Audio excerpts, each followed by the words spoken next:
क्या आपको फिल्म करण अर्जुन की वो लड़की याद है जिसने छत पर सोया बहनोई वाले गाने पर कुछ ऐसा डांस किया कि आज भी गाने को देखने वाला भीतर तक हिल जाता है। कहीं आप गूगल पर गाना सर्च तो नहीं करने लग गए? कोई बात नहीं, देखिए और डांस के मजे लीजिए। क्या आपको इस बेहतरीन डांस को परफॉर्म करने वाली हीरोइन का नाम मालूम है?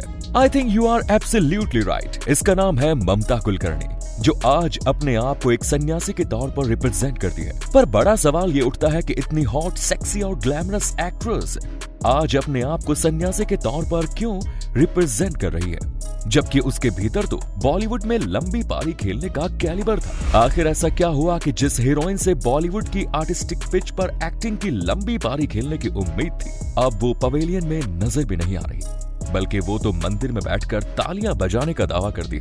तो बने रहिए इस वीडियो में आखिर तक। आज हम बात करेंगे इस हीरोइन की कि ये रन आउट कैसे हुई, क्लीन बोर्ड कैसे हुई, किसी ने इसे कैच किया या फिर क्या हुआ, या फिर ये अपनी हरकतों से रिटायर्ड हर्ट हो गई। 20 अप्रैल 1972 को ममता कुलकर्णी का जन्म महाराष्ट्र के एक ब्राह्मण परिवार में हुआ। ममता कुलकर्णी के मन में बचपन से एक एक्ट्रेस बनने का कोई ख्वाब नहीं था, लेकिन अपनी बेटी को लेकर उनकी माँ काफी एम्बिशियस थी। उन्होंने बहुत सारे ड्रीम्स अपनी बेटी को लेकर सजा कर रखे थे। वो अपने भी ड्रीम्स इसी के जरिए पूरा करना चाहती थी। फिल्मों में आने के लिए ममता को अपनी फैमिली से सपोर्ट और इंस्पिरेशन दोनों मिला। इसके अलावा ममता कुलकर्णी खुद एक सक्सेसफुल एक्ट्रेस मटेरियल भी थी।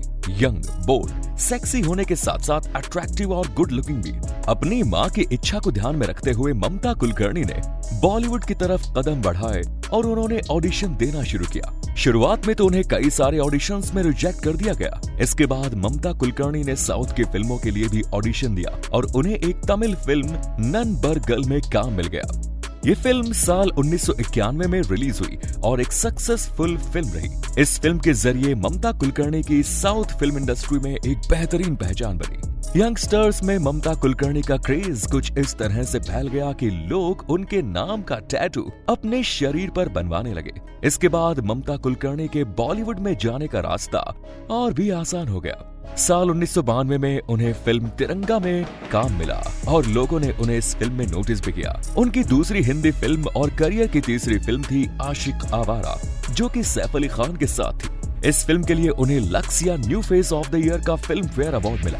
सब कुछ दोस्तों ठीक चल रहा था, करियर में सक्सेस, पॉपुलैरिटी, काम और पैसा सब कुछ था। लेकिन साल 1993 में फिल्म मैगजीन स्टार डस्ट के कवर पेज पर जब ममता कुलकर्णी की टॉपलेस तस्वीरें सामने आई तो उन्हें चाहने वाले हैरान रह गए, क्योंकि किसी को भी ममता कुलकर्णी की इस तरीके की तस्वीरें सामने आने की उम्मीद नहीं थी। ममता कुलकर्णी ने मैगजीन के लिए जो टॉपलेस फोटो शूट कराया था, उनके इस काम के चलते उनके खिलाफ अदालत में केस भी चला, जिसके लिए उन्हें फाइन भी भरना पड़ा और वो फाइन उस समय लगभग 15,000 रुपए का था।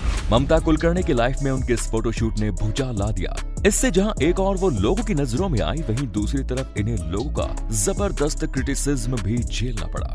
लेकिन इस फोटो शूट से उनके फिल्मी करियर पर कोई नेगेटिव असर नहीं हुआ, बल्कि उन्हें लीड एक्ट्रेस वाले रोल मिले और उन्होंने अच्छी फिल्मों में काम किया। उनके इन फिल्मों में क्रांतिवीर, बाजी, करण अर्जुन, वक्त हमारा है और सबसे बड़ा खिलाड़ी है। साल 1996 में राजकुमार संतोषी सनी देओल को लेकर घातक बना रहे थे। अपनी फिल्म घातक में उन्होंने ममता कुलकर्णी को एक छोटी सी डांस परफॉर्मेंस का कैमियो करने के लिए दिया। इसके बाद साल 1998 में राजकुमार संतोषी की फिल्म चाइना गेट में भी उन्हें लीड एक्ट्रेस के तौर पर काम मिला। उन्होंने वो काम भी किया, लेकिन इसके बावजूद उस फिल्म में इन्हें नोटिस नहीं किया गया, बल्कि इस फिल्म में उर्मिला मातोंडकर ने केवल एक गाने में अपनी डांस परफॉर्मेंस देकर जबरदस्त पॉपुलैरिटी हासिल कर ली। इसी दौरान ममता कुलकर्णी के राजकुमार संतोषी से संबंध बिगड़ने लगे। दरअसल फिल्म चाइना गेट की शूटिंग के दौरान ही राजकुमार संतोषी और ममता कुलकर्णी के संबंध इतने खराब हो गए कि राजकुमार संतोषी ने उन्हें चाइना गेट फिल्म से ही हटा दिया। कहते हैं कि इसके बाद उस समय दाऊद इब्राहिम के लिए काम कर रहे छोटा राजन ने इस मामले में इंटरफेयर किया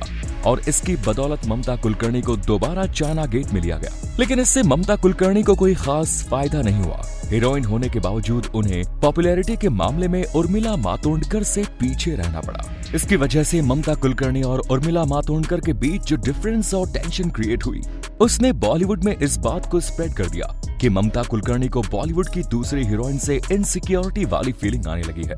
फिल्म रिलीज होने के बाद ममता कुलकर्णी ने प्रेस में राजकुमार संतोषी को लेकर जो बातें कही, उसने भी इनके खिलाफ एक नेगेटिविटी का एटमॉस्फेयर क्रिएट कर दिया। उन्होंने कहा कि राजकुमार संतोषी ने जानबूझकर फिल्म में उनके सीन पर कट लगाए हैं लेकिन राजकुमार संतोषी ने ममता के लगाए हुए तमाम आरोपों को झुठला दिया और सिचुएशन को इतनी चतुराई से हैंडल किया कि ममता कुलकर्णी को अब आगे काम मिलने के रास्ते ही बंद हो गए। हालांकि इसके बाद भी ममता कुलकर्णी ने बॉलीवुड के कई प्रोजेक्ट्स में काम किया, लेकिन उन्हें दोबारा वो सफलता नहीं मिली जिसका स्वाद वो चख चुकी थी। आगे चलकर उन्होंने बंगाली और मलयालम फिल्मों में भी काम किया, लेकिन उन्हें कोई फायदा नहीं हुआ। साल 2001 में उनकी एक आखिरी सफल हिंदी फिल्म छुपा रुस्तम आई। इसके बाद साल 2002 उनकी एक और हिंदी फिल्म आई कभी तुम कभी हम, लेकिन ये सफल नहीं रही। इसके बाद ममता कुलकर्णी मेन स्ट्रीम सिनेमा से गायब ही हो गई। आगे चलकर ये फैक्ट सामने आया कि 1990 के दशक की वो हीरोइन जिन्हें आजकल काम कम मिलता है, वो दुबई में शो करने लगती है और ममता कुलकर्णी भी ऐसी ही हीरोइनों में से एक थी। ममता कुलकर्णी डांस प्रोग्राम के लिए दुबई आती जाती रहती थी और इसी दौरान उनके कांटेक्ट में विक्की गोस्वामी आए। बताया जाता है कि इनका दुबई में एक होटल था और दिखाने के लिए होटल के व्यवसाय में थे, लेकिन असल में वो नशे का व्यापार करते थे। ममता और विक्की की नजदीकियां बढ़ी और कहते हैं कि आगे चलकर ममता विक्की के साथ दुबई में रहने लगी। लेकिन ममता कुलकर्णी के दुबई जाकर रहने के थोड़े समय बाद ही विक्की गोस्वामी पुलिस के हत्थे चढ़ गए, लेकिन तब तक वो ममता को अपने धंधे की बारीकियां सिखा गया और विक्की के बाद उसके काम को ममता ने संभाला। दुबई के कानून के मुताबिक विक्की गोस्वामी को डेथ पेनल्टी सुनाई गई, लेकिन ममता कुलकर्णी ने अपने कनेक्शन का इस्तेमाल किया और विक्की गोस्वामी की डेथ पेनल्टी को कैंसिल कराया और उन्हें जमानत पर बाहर निकाला। विक्की गोस्वामी 8 साल करीब जेल में रहे और अच्छे बिहेवियर के कारण ही उन्हें दोबारा बाहर की दुनिया में देखने का मौका मिला। साल 2013 में इस बात की खबर आई कि ममता कुलकर्णी ने विक्की गोस्वामी से शादी कर ली। आगे चलकर मुंबई पुलिस ने 2016 में ड्रग्स के धंधे में विक्की गोस्वामी के साथ ममता कुलकर्णी को भी आरोपी बनाया। आरोप के मुताबिक इन लोगों को केन्या के किसी ड्रग माफिया के साथ मीटिंग करते देखा गया और मुंबई के थाने में चल रहे 2000 करोड़ के ड्रग रैकेट में ये शामिल पाए गए।